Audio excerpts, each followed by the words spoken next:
가정의 달을 맞이해서 여러분의 자녀가 하나님과 사람 앞에 칭찬받는 자녀들이 다 되시기를 주의 이름으로 축원합니다. 정말 세상에 살다 보면 참 잘된 자녀들도 있고요, 잘못된 자녀들도 많아요. 성경을 보면 잘못된 자녀들이 몇 명 나오는데 그 대표적인 자녀들 가운데서 오늘 엘리의 가정을 들 수가 있을 것입니다. 나라가 전쟁이 일어났습니다. 엘리의 두 아들들이 전쟁터에 나갑니다. 그런데 그 전쟁터에 나가서 전사를 하고 맙니다. 그것도 한날 한시에 두 아들이 똑같은 시간대에 죽어버리고 마는 거예요. 여러분, 이 소식이 오늘날 같은 비유로 들자면 목사님의 아들이 두 아들이 있었는데 전쟁에 참여했어요. 그런데 전쟁에 참여해서 죽고 말았단 말이에요.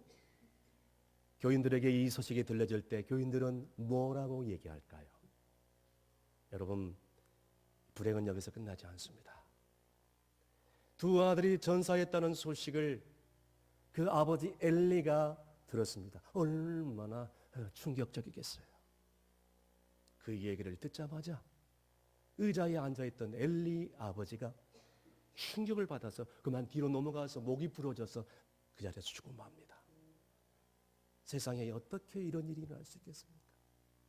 얼마나 충격을 받았으면 그랬을까요? 여러분, 불행은 여기서 끝나지 않습니다. 이 불행은 여기서 끝나지 않고 아이를 뵌 며느리가 있었는데 이 며느리가 자기 남편이 전쟁터에서 나가서 죽었다는 소식을 듣자마자 아이를 낳으면서 그만 죽어버려요. 그리고 그 아이의 이름을 죽는 와중에도 이름을 지어줬는데 이가봇이라. 이가봇의 뜻을 해석하자면 하나님의 영광이 떠나갔다, 이런 뜻입니다. 여러분, 이 가정이 왜 이렇게 불행한 가정이 되어버렸을까요? 여러분, 이 가정은 요즘 말하면 목회자 가정입니다. 하나님이 함께한 가정이었고 하나님의 영광이 함께한 가정이었어요. 많은 사람들에게 칭찬을 받은 그런 가정이었다는 것입니다. 한때는 이렇게 참 축복받는 그런 하나님의 사랑을 잘 받는 가정이었지만 졸지에 한순간에 하나님의 영광이 떠나버렸고 하나님의 사랑을 받았던 이 가정이 완전히 초라하게 비참한 버림받은 가정이 되어버리고 만 것입니다. 여러분, 오늘날 같으면 이런 소식을 교인들이 들었을 때 어떻게 생각했을까요? 교인들이 어떤 마음을 가졌을까요? 여러분, 이 가정이 왜 이렇게 비참한 가정이 되었을까요? 여러분, 이 엘리 가정의 두 아들, 엘리와 두 아들이 왜 이렇게 비참한 죽음을 맞이할 수밖에 없었을까요? 그렇다면 오늘날 우리 가정이 어떻게 하면 이런 비참한 가정이 되지 않고 정말 자녀들이 복을 받고 행복한 그런 가정이 될 수 있을까요? 첫 번째는요, 무엇보다도 뭐니 해도 자녀들이 여호와를 경외하는 자녀들로 양육을 해야 된다는 거예요. 그래야 자녀들이 잘 되고요, 자녀들의 미래가 활짝 열리고요, 행복한 가정을 살 수 있으며 미래가 보장된 삶을 살 수 있다는 거예요. 29절 다 함께 읽습니다. 너희는 어찌하여 내가 내 조서에서 명령한 내 재물과 예물을 밟으며 내 아들들을 나보다 더 중히 여겨 내 백성 이스라엘이 드리는 가장 중요한 것으로 너희들을 살찌게 하느냐. 아멘. 엘리 가정이 이렇게 되어버린 이유 중에 첫 번째 이유가 무엇이겠습니까? 여기 보니까 이 하나님보다도 자녀들을 더 뭐했다? 중하게 여겼다. 여러분, 여기서 주목해야 될 것이 있습니다. 그것은 뭐냐? 엘리 제사장이 하나님을 중하게 여기지 않았다는 얘기가 아니에요. 엘리 제사장은 무엇보다도 하나님을 경외하는 사람이었고 정말 하나님을 사랑했던 사람이었습니다. 그러나 하나님보다도 아들들을 더 중히 여겼다라는 것입니다. 여러분, 하나님보다도 자식들 더 중요하게 여기면 자식들이 아이고 부모님 감사합니다 이렇게 얘기할까요? 물론 그런 자녀들도 있겠죠. 글쎄요. 여러분, 하나님이 만약에 이런 삶을 살아가는 성도가 있다면 나보다도 자식들을 더 중요하게 소중하게 여기는 성도들이 있다면 어쩌면 이렇게 얘기할 수도 있겠습니다. 나보다도 자식들을 더 중요하게 여겨. 그렇게 지금까지 살아왔어. 그래 한번 잘 살아봐. 어쩌면 하나님께서 이렇게 얘기할 수도 있다는 얘기예요. 무엇보다도 자녀들이 그런 부모들을 바라보면서 어떻게 생각할까요? 저는 그렇게 생각합니다. 하나님보다도 자녀들을 사랑하는 부모들을 바라보면서 더 이상 자녀들도 하나님을 중하게 여기지 않다는 얘기지요. 무엇보다도 부모의 그 애틋한 사랑, 자식들이 아이고 감사합니다 알아줄까요? 글쎄요. 여러분, 우리가 자녀들에게 심겨줘야 될 매우 중요한 것이 있다면 뭐냐면 신앙의 유산인 줄로 믿으시길 바랍니다. 그것이 제일 첫 번째, 어떤 환경 속에서도 여호와를 경외할 줄 알아야 되고, 시험이 오고 실패를 맛보고 어떤 고난이 올지라도 나는 주님만을 의지하며 하나님만을 신뢰하는 신앙의 유산을 남겨줄 수만 있다면 그 자녀들은 결단코 망하지 않습니다. 믿으시면 아멘 하시길 바랍니다. 그뿐만 아니라 이 땅에서 자녀들은 번성하며 더 잘되고 더 형통하고 더 복된 삶을 살게 될 줄로 믿습니다. 그런데 우리가 자녀들을 기르면서 말같이 쉽지가 않죠. 저도 두 아들을 두고 있는 부모로서 말같이 쉬운 일이 아닙니다. 그런데 다른 것 다 못해 주어도 여호와를 경외하는 신앙만큼은 확실하게 심어줄 수 있는 것이 부모의 사명 아니겠습니까? 여러분, 내가 돈이 없어서 물려줄 자산이 없어서 막 열등감에 시달리고, 내가 너에게 부동산, 땅, 아파트 물려줄 것이 없어가지고 미안해하고, 남편 빨리 떠나고 어렸을 때부터 홀로 자식들을 키워가지고 늘 미안해하고 슬퍼하고, 마음대로 자식이 따르지 않는다고 낭망하고 슬퍼하고 회의감에 들 때가 있습니다. 여러분, 그런데요, 그렇게 할 필요가 없다는 거예요. 그런 슬퍼하는 마음 가질 필요가 없다는 것입니다. 방금 제가 말씀을 드렸잖아요. 우리가, 부모된 우리가 하나님을 경외하는 신앙만 잘 심겨줄 수만 있다면 우리 하나님이 저절로 우리 자녀들을 잘되고 복되게 할 수 있다는 것입니다. 하나님이 우리 자녀들에게 위험한 곳에 가늘지라도 안전한 피난처가 되게 하시고 산성이 되게 하시고, 공고에 부르짖을 때 그 기도에 응답해 주실 뿐만 아니라 하나님의 일을 잘 감당할 때 마침내 하나님께서 자신이 상급이 되어주시고, 그리고 또 하나님께서 선한 길로 목자로서 인도해 주실 줄로 믿으시길 바랍니다. 서아프리카의 이 나이지리아의 노예 시장에서 이제 한 어린아이가 우리 사람들에게 의해서 잡혀서 남뱃잎 한 대로 이 어린아이가 교환을 하게 되었습니다. 그래서 그 부모들도 노예로 팔려가지고 한 가족이 노예 상인에 의해서 다 뿔뿔이 흩어지게 되겠습니다. 자, 노예 수백 명을 태우는 이 노예선이 드디어 미국으로 향하는 그런 와중에 공교롭게도 이 노예를 실은 노예선이 영국에 의한 영국 군함에 의해서 발견됐어요. 그래서 이것은 불법이다.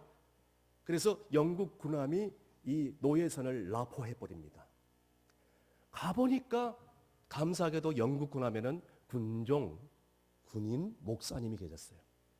수백 명의 사람들을 바라보니까 그 중에 아주 똑똑하고 총명스러운 아이가 이 군정 목사님의 눈에 싹 들어온 거예요. 저 아이를 내가 데려가겠다 라고 하면서 이 군목이 수백 명의 노예들 중에서 그 아이를 데려다가 이제 양자로 삼아가지고 신앙으로 잘 양육하고 교훈을 가르치면서 말씀으로 잘 양육합니다. 그 마음속에는 그래, 저 소년을 데려다가 내가 데려 키워야 되겠다. 저 아이가 예수 그리스도를 만나면 어떻게 삶이 변할까? 막 기대하는 마음으로 이 아이를 데려다가 잘 신앙으로 철저하게 양육하면서 잘 키웠습니다. 그러기를 세월이 흘러 30년이 지난 어느 날 나이지리아의 교회에 최초의 감독 취임 예배를 드리게 되었습니다. 취임하는 감독, 이 감독은 세계적인 성서학자이며 민족의 지도자인 그 유명한 사무엘 크루우더였습니다. 목사님이 돼서 나타나신 거예요. 그런데 알고 보니까 이 목사님이, 사무엘 목사님이 30년 전에 노예 선에 탔던, 그리고 군정 목사님에게 발견돼서 양육했던 그 버림받은 아이였어. 그 아이가 위대한 주의 종이 돼가지고 감독이 되어 나이지리아의 지도자가 돼서 나타난 것입니다. 이 세상에서 가장 불행했던 아이가 정말로 신실한 한 사람을 만나서 인생이 완전히 뒤바꿔지며 이렇게 하나님께 영광을 돌리는 위대한 사람으로 바꿔진 줄로 믿으시길 바랍니다. 우리의 인생을 살다 보면 어떤 부모에게 태어났냐도 중요한데 어떻게 길러졌냐도 중요한 것 같습니다. 이게 무슨 말이죠? 부모에게 사명이 있다. 그래서 그것은 우리의 몫이에요. 남들에게 주어진 몫이 아닙니다. 사랑하는 성도 여러분, 좋은 부모를 만나도 좋지만 어떻게 길러졌냐가 더 중요하다는 것입니다. 오늘 이 사무엘 목사님 보면서 여러분 뭘 느끼십니까? 한 나이의 인생이 누구를 만나느냐에 따라서 완전히 달라진 거 아니겠습니까? 한 나이의 인생이 좋은 부모, 좋은 어른, 좋은 성인을 만나서 이렇게 달라질 수가. 그래서 어떤 부모, 어떤 성인, 어떤 어린을 그 아이가 만나느냐에 따라서 그의 인생이 완전히 달라질 수 있다. 위대한 사람이 될 수도 있고 실패하고 버림받은 비참한 인생이 될 수도 있고, 중요한 것은 무엇입니까? 신앙 양육의 몫은 부모의 몫입니다. 믿으시면 아멘 하시길 바랍니다. 우리가 바로 그런 역할을 감당해야 될 사명자임을 꼭 잊지 마시기를 주님으로 축원합니다. 두 번째는 사명감을 분명히 갖는 자녀로서 양육하는 게 너무 중요하다는 것입니다. 29절 아이가 읽었지만 다시 한번 큰 소리로 읽습니다. 너희는 어찌하여 내가 내 처소에서 명령한 내 재물과 재물을 밟으며 내 아들들을 나보다 더 중히 여겨 내 백성 이스라엘들이는 가장 좋은 것으로 너희들을 살찌게 하느냐. 아멘.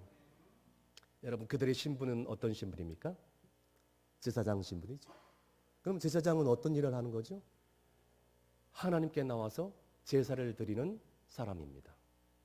하나님과 사람 앞에 중보자로 서서 기도해 주는 사람입니다. 백성들이 범죄하지 않도록 이끌어가는 지도자의 삶이에요. 무엇보다도 그의 삶을 통해서 하나님을 드러내야 될 중요한 신분이라는 것을 우리가 알 수가 있습니다. 여러분, 그런데 이 말씀에 보니까 14절, 15절을 보시면 욕망의 노예가 되어서 하나님께 드릴 재물, 그러니까 백성들이 드리는 재물, 이 재물을 훔쳤다고 얘기합니다. 그뿐만 아닙니다. 재물로 자기의 배를 채우고, 그리고 다른 사람들의 경고도 무시하고 듣지도 않고, 그리고 17절에 보니까 무엇보다도 여호와의 제사를 멸시했다고 나와 있습니다. 여러분, 이 자신들에게 주어진 사명, 중요한 가치, 이게 중요한 가치인데 이게 가치가 없다고 생각한 거예요. 그러면 제사장이 돼가지고 이렇게 하면 이것이 뭘로 연결되느냐? 하나님께 욕을 먹이는 삶과 똑같다는 거예요. 더욱이 더 나가서 심지어는 성막 안에서 여호와를 시종드는 그런 여사제들과 동침하는 일들도 벌어집니다. 수많은 백성들이 이것을 알아차립니다. 비난을 합니다. 그런데 제사장의 아들이 왜 이렇게 사명감이 없었을까요? 사명감이 없었던 이유가 무엇일까요? 결정적인 이유는 뭐냐? 하나님을 모르기 때문인 거예요. 아니, 제사장 아들이 하나님을 모른다? 아침 저녁으로 제사를 드리는데 하나님을 모른다? 이해가 안 될 수가 있어요. 아니, 어떻게 하나님을 모르면서 제사를 드릴 수가 있나? 그러면서 어떻게 엘리 제사장의 아들로서 이런 제사 직무를 감당할 수 있겠나? 오늘날 같으면요, 아무런 생각 없이 교회만 왔다 갔다 하는 거야. 성령의 체험도 없습니다. 그리고 하나님을 모르면서 어느 날 보니까 고귀한 직분을 받는다 생각하면서 직분 받아가지고 교회를 드나들면서 봉사한다 치고 할 수가 있습니다. 하나님을 모른 채 말이죠. 그러면서 하나님의 영광을 드러낸다 하면서 살아갈 수가 있습니다. 오늘날 같으면 대형교회를 지을 수도 있고요, 귀신을 쫓아낼 수도 있고요, 능력을 행할 수도 있고요, 은사를 받아가지고 은사로 수많은 사람들을 고칠 수 있는 그런 일들을 할 수도 있습니다. 그런데 중요한 것은 뭐냐? 박사학위, 서너 개를 갖다 할지라도 하나님을 모르면서 이 일들을 할 수가 있다는 거예요. 하나님을 모르면서 교회를 드나들 수가 있다는 것입니다. 그래서 이 얘기는요, 마태복음 7장 22절에서 23절까지 주님께서 이 말씀을 해 주셨어요. 다 함께 읽습니다. 나더러 주여 주여 하는 자마다 다 천국에 들어갈 것이 아니요 다만 하늘에 계신 내 아버지의 뜻대로 행하는 자라야 들어가리라. 아멘. 야, 그날에 많은 사람이 나더러 이때 주여 주여, 우리가 주의 이름으로 선지자 노릇을 하며 주의 이름으로 귀신을 쫓아내며 주의 이름으로 많은 권능을 행하지 아니하였나이까 하리니. 오늘날 같으면 방금 제가 하는 말씀입니다. 사랑하는 성도 여러분, 무엇을 하든 안 하든, 돈이 많든 돈이 적든, 부자이든 가난한 자이든, 많이 배우든 많이 못 배우든, 권력이 있든 권력이 없든 간에 중요한 것은 내가 서 있는 그곳에서 주님과 함께 동행하는 삶을 살아가며 주님께 순종하는 삶이 주님을 사랑하며 그리고 잘 사는 길이라는 것을 우리가 알 수 있어야 돼요. 그렇습니다. 우리에게는 각자의 사명이 있습니다. 가정에 돌아가면 가정에서 내가 해야 될 사명이 있어요. 교회에 직분을 받아가지고 교회의 사명이 있습니다. 목회자는 목회자로서, 평신도는 평신도로서, 부모는 부모로서 각자의 사명이 있다는 거예요. 그 사명이 무엇인지 빨리 깨닫고 그 사명대로 순종하면서 기도하면서 사는 삶이 잘 되는 삶이라는 것입니다. 그렇게 하기 위해서 우리 자녀들을 가르쳐야 된다는 거예요. 여러분, 하나님이 주시는 사명을 빨리 깨닫고 그 사명이 무엇인지 자녀들에게 가르쳐주고 힘쓰는 자가 바로 행복한 삶의 소유자가 되신 줄로 믿으시길 간절히 바랍니다. 끝으로 우리 자녀들을 기독교 가치관으로 잘 가르치는 것이 매우 중요하다는 것입니다. 그렇게 해야 우리 자녀들이 형통하고 잘 되는 복이 임한다는 거예요. 30절 다 함께 큰 소리로 읽습니다. 그러므로 이스라엘 하나님 나 여호와가 말하노라. 내가 전에 내 집과 내 조상의 집이 내 앞에 영원히 행하리라 하였으나 이제 나 여호와가 말하노니 결단코 그렇게 하지 아니하리라. 나를 존중히 여기는 자를 내가 존중히 여기고 나를 멸시하는 자를 내가 경멸하리라. 아멘. 엘리야는 그 당시 수많은 백성들에게 존경받는 지도자여 대제사장이었습니다. 자, 엘리는요 장수의 복을 받았는지 무려 98세까지 장수를 하며 세상을 떠났습니다. 무엇보다도 어린 사무엘의 스승으로서 40년 동안 나라를 통치하고 영적인 그런 지도자로서 살아갔던 것입니다. 어린 사무엘이 하나님의 음성을 들었다고 노인 엘리에게 쫓아와서 엎드려서 있을 때도 그 엘리는 여호와의 음성을 자기는 듣지 못했는데 이 어린 사무엘이 들었다고 해서 시기하거나 질투하지 않고 사무엘을 데려다가 말씀으로 잘 양육하고 가르쳐 줍니다. 무보다도 이 어린 사무엘이 젖됐을 때에 한나가 데려왔을 때 그 한나를 잘 보듬어주고 기도해줬던 그런 엘리였어. 아니, 아이를 임신하지 못해서 전전긍긍하면서 애타게 눈물로 간절히 기도했던 한나와 엘가나의 가정, 이 두 부부를 잘 다독거리면서 보살펴주고 격려해주고 위로해줬던 그런 친절과 관용과 사랑이 많은 그런 사람이었다는 것을 우리가 잘 알 수가 있습니다. 자, 그런데 엘리와 두 아들들이 왜 이렇게 비극한 삶으로 끝나고 말았습니까? 너무 안타까운 거예요. 노년에 백성들의 존경을 받지 못합니다. 백성들이 외면합니다. 그리고 또 제사장의 직분을 잃어버렸습니다. 그리고 경제적으로 궁핍한 삶을 살 수밖에 없습니다. 무엇보다도 두 아들이 전사를 하게 되고 전사의 소식을 들었던 즉시 그냥 의자에 넘어져 가지고 즉사를 하고 맙니다. 무엇보다도 하나님의 버림을 받았다는 것입니다. 얼마나 비극입니까? 사랑하는 성도 여러분, 우리 가정은 이런 가정이 되지 않기를 간절히 바랍니다. 저는 목회자의 한 사람으로서 두 아들을 키우는 아버지로서 이 본문을 보면서 너무나 안타깝습니다. 그런데 무엇보다도 이 엘리 사장의 가정이 이렇게 된 이유가 무엇이겠습니까? 지금까지 여러 가지 이유를 살펴보았지만 방금 제가 말씀드린 대로 한 가지 이유를 더 첨가한다면 기독교적인 신앙의 가치관으로 자녀들을 잘 양육하지 못했다는 것에 여기에 이유가 드러나는 것입니다. 진정한 그리스도인이 아니라 직업 종교인으로 올라갈 수밖에 없었던 이 가정. 그러나 저는 솔직하게 말씀드려서 엘리 제사장을 이렇게 치부하고 싶지는 않습니다. 매도하고 싶지는 않아요.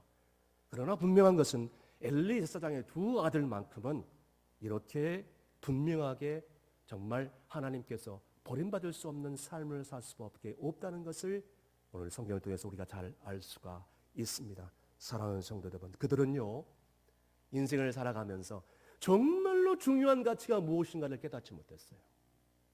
그저 욕망의 노예가 되어가지고 물질이 최고의 가치인 것처럼 살아가요. 쾌락이 최고의 가치인 것처럼 살아갑니다. 하나님을 떠나버리고 자기 마음대로 살아가는 것이 최고의 가치인 것처럼 살아갈 수밖에 없었다는 것입니다. 그러니까 쾌락을 즐길 수밖에 없었고 성전에서 수종들은 여인과 동침할 수밖에 없었고 백성들이 뒤에서 수군수군거리는 것도 알지 못했고 그리고 경고의 음성에도 전혀 무관심할 수밖에 없었다는 것입니다. 그들은 이 세상의 모든 것들을 갇히는 것으로 살아갔던 것이죠. 사랑하는 성도 여러분, 저와 여러분은 분명한 사실은 사람보다도 하나님 중심적으로 살아갈 때 더 참으로 인정받는 축복의 삶이 될 줄로 믿으시길 바랍니다. 세상 중심적이 아니라 하나님 중심적, 세상 중심적이 아니라 성정 중심적으로 살아가야 될 줄로 믿으시길 바랍니다. 그리고 이 땅에 사는 삶이 전부가 아니라 이제는 내세 저 하늘의 것을 바라보면서 사는 삶이 중요한 가치적인 삶을 사는 삶인 줄로 믿으시길 바랍니다.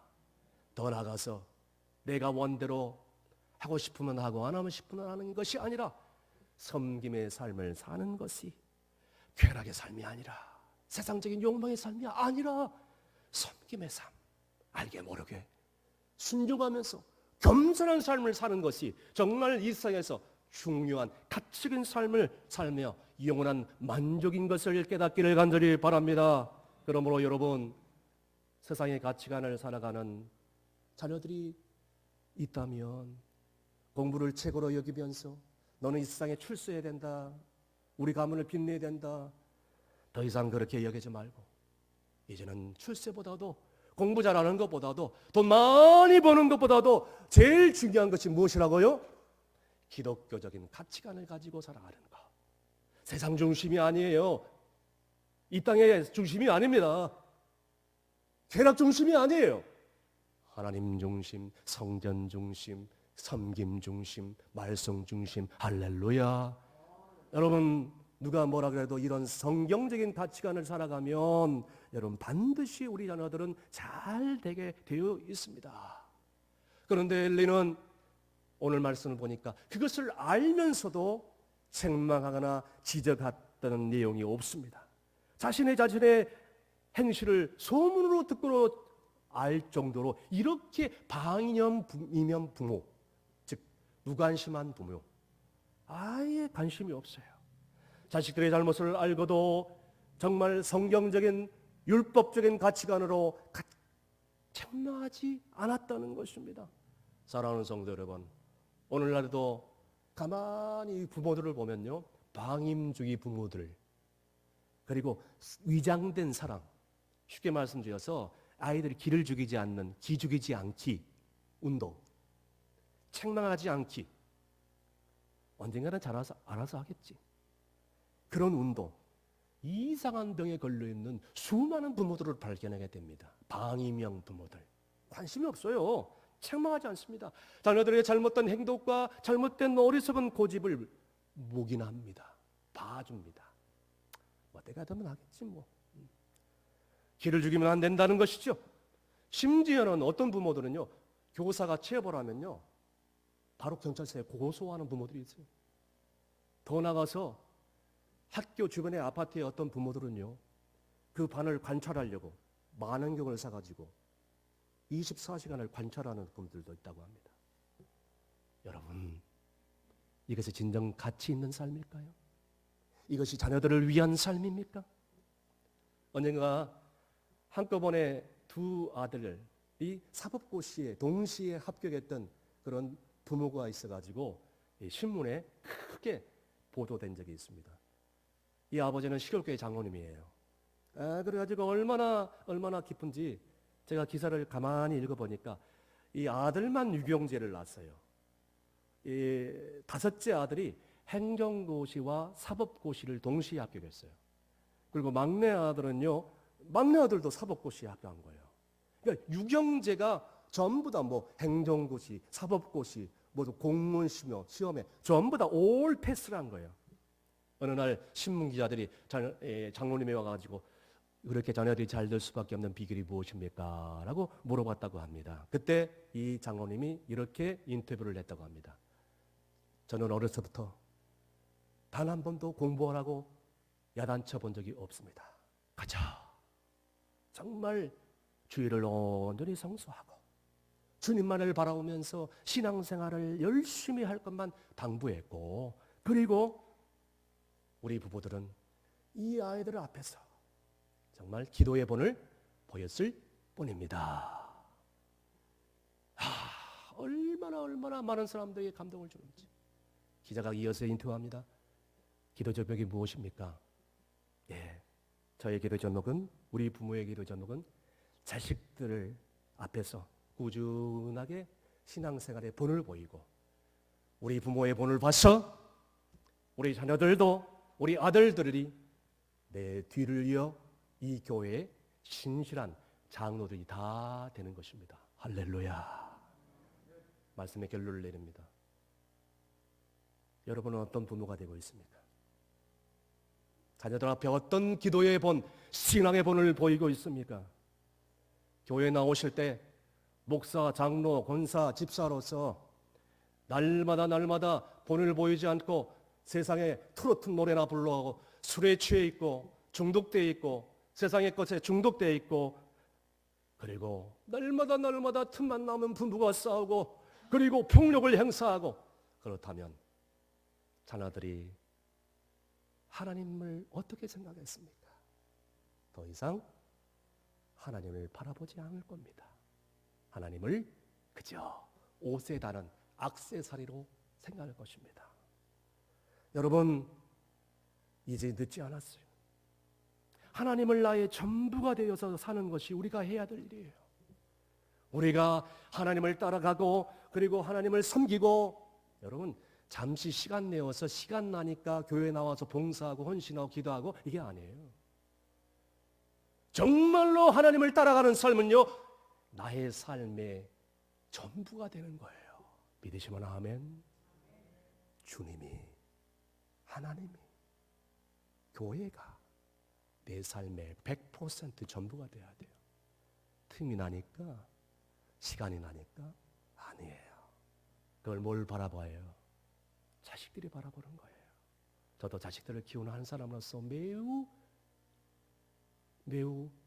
정말 경각심을 가지고 있습니다.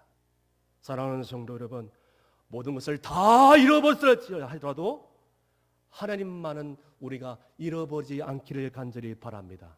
그렇게 가르쳐야 되는 것이 지금이라도 늦지 않았습니다.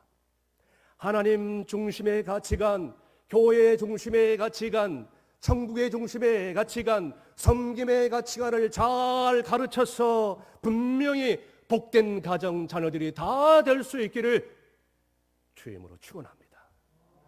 기도하시겠습니다. 자녀들이 잘 되기를 가르쳐 주시는 하나님 아버지 감사합니다. 엘리 제사장처럼 지금까지 자녀들에게 너무 무관심했고 자식들의 잘못을 알고도 분명한 가치관을 가지고 책망하지 않았던 어리석은 삶을 고백하오니 주야 용서하여 주시옵소서. 이제는 무엇보다도 우리 자녀들이 여호와를 경외하는 자녀들이 될 수 있기를 간절히 원합니다. 그렇게 믿음의 본을 보이기를 원합니다. 사명감이 분명한 부모가 되어서 자녀들도 사명감이 분명한 자녀들로 양육하기를 원합니다.